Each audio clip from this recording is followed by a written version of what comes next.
تو سب سے پہلے دعوت اسلام پر لبیک کہنے والے ابو بکر رضی اللہ عنہ تھے۔ حضور علیہ السلام کے مصلی پر کھڑے ہو کر حضور علیہ السلام کی موجودگی میں نماز پڑھانے والے ابو بکر رضی اللہ عنہ تھے۔ جب آپ علیہ السلام کو لوگ مار رہے تھے تو سب سے پہلے یہ کہہ کر اتقتلون رجلا ان یقول ربی اللہ، ساتھ دینے والے ابو بکر رضی اللہ عنہ تھے۔ غزوہ تبوک میں گھر کے سارے سامان سب سے پہلے پیش کرنے والے ابو بکر رضی اللہ عنہ تھے۔ حضور علیہ السلام کے روضہ مبارکہ میں حضور علیہ السلام کے بعد سب سے پہلے دفن ہونے والے ابو بکر رضی اللہ عنہ تھے۔ سامعین گرامی، آپ کا لقب صدیق ایسا لقب ہے جو صرف انبیاء کو ملا ہے۔ صحابہ کرام رضوان اللہ علیہم اجمعین میں سے آپ رضی اللہ عنہ وہ خوش نصیب صحابی ہیں جن کو صدیق کا لقب ملا۔ جب یوسف علیہ السلام کے لقب کا ذکر آتا ہے تو قرآن مجید کہتا ہے یوسف ایھا الصدیق۔ جب ابراہیم علیہ السلام کے لقب کا ذکر آتا ہے قرآن مجید کہتا ہے وَاذْكُرْ فِي الْكِتَابِ إِبْرَاهِيمَ إِنَّهُ كَانَ صِدِّيقًا نَبِيًّا۔ اسماعیل علیہ السلام، ادریس علیہ السلام کو بھی صدیق کا لقب ملا ہے، مگر ابو بکر رضی اللہ عنہ کو صدیق کا لقب معراج کے موقع پر ملا۔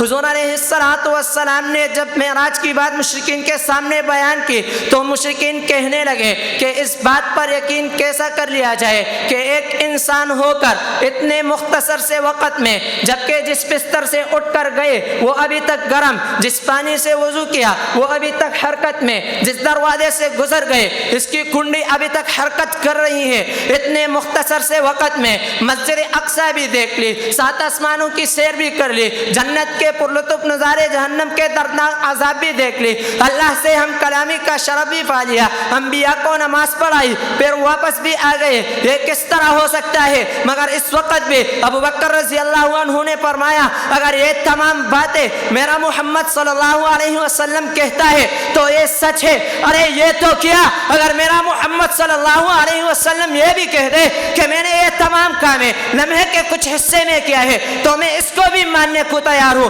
حضور علیہ السلام کی صداقت کی تصدیق سب سے پہلے کرنے والے ابو بکر رضی اللہ عنہ تھے، اس لیے ان کو صدیق کا لقب ملا ہے۔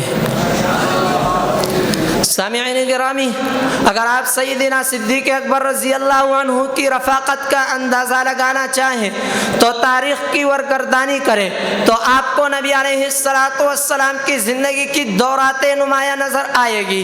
ایک معراج کی رات، دوسری ہجرت کی رات نظر آئے گی۔ معراج کی رات بھی نبی علیہ السلام کا ایک رفیق سفر بنا تھا، ہجرت کی رات بھی نبی علیہ السلام کا ایک رفیق سفر بنا تھا۔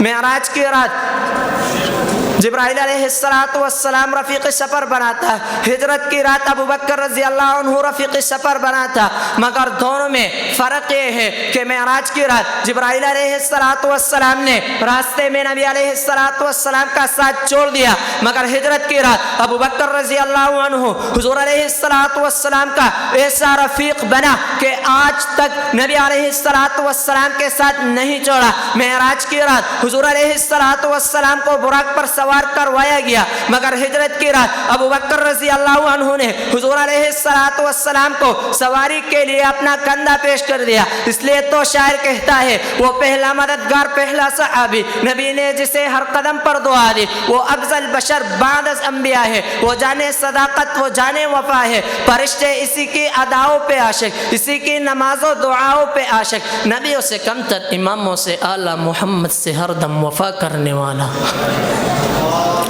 سامعین گرامی، جب رب کائنات نے صدیق رضی اللہ عنہ کی صداقت کو دیکھا، حضور علیہ السلام کے ساتھ صدیق رضی اللہ عنہ کی اس رفاقت کو دیکھا تو رب کائنات نے فرمایا کہ صدیق جا، میں تجھے وہ اعزازات دیتا ہوں کہ دنیا میں کسی اور کو حاصل نہ ہو سکے، میں تجھے ہر چیز میں نبی کا رفیق بناتا ہوں۔ چنانچہ نبی کی عمر 63 سال تو صدیق کی عمر بھی 63 سال، نبی کو وفات سے پہلے بخار ہوا، صدیق کو بھی وفات سے پہلے بخار ہوا۔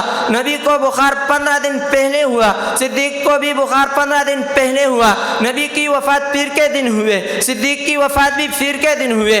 نبی کو وفات سے 2 سال پہلے زہر دیا گیا، صدیق کو بھی وفات سے 2 سال پہلے زہر دیا گیا۔ نبی کو زہر یہودیوں نے دیا، صدیق کو بھی زہر یہودیوں نے دیا۔ نبی کو زہر کھانے میں دیا گیا، صدیق کو بھی زہر کھانے میں دیا گیا۔ نبی کے ساتھ کھانے میں ایک صحابی شریک، صدیق کے ساتھ کھانے میں ایک صحابی شریک۔ جو صحابی نبی کے ساتھ تھے وہ زہر سے شہید ہو گئے، حضور علیہ السلام بچ گئے۔ جو صحابی ابو بکر رضی اللہ عنہ کے ساتھ تھے وہ بھی زہر سے شہید ہو گئے، ابو بکر رضی اللہ عنہ بچ گئے۔ نبی کے نواسے کا سر کاٹا گیا تو صدیق کے نواسے کا سر بھی کاٹا گیا۔ نبی نے وفات سے پہلے مسواک مانگی، صدیق نے بھی وفات سے پہلے مسواک مانگی۔ نبی کی مسواک کو عائشہ نے چبایا، صدیق کی مسواک کو بھی حضرت عائشہ نے چبایا۔ نبی کے چہرے پر جو چادر ڈالی گئی صدیق کے چہرے پر وہی چادر ڈالی گئی۔ جس حجرے میں نبی کو دفن کیا گیا اس حجرے میں ابو بکر رضی اللہ عنہ کو بھی دفن کیا گیا۔ جہاں سے قیامت کے دن نبی اٹھیں گے وہاں سے قیامت کے دن ابو بکر رضی اللہ عنہ اٹھیں گے۔ سامعین گرامی، اتنی مناسبت رفاقتیں دیکھ کر انسان کیوں نہ کہے کہ ابو بکر رضی اللہ عنہ پیغمبر اعظم صلی اللہ علیہ وسلم کے عکس تھے۔ اس لیے تو شاعر پکار اٹھا، جھکاتا تھا نظر عمر اس کے آگے، کھڑے ہو کے شام و سحر اس کے آگے۔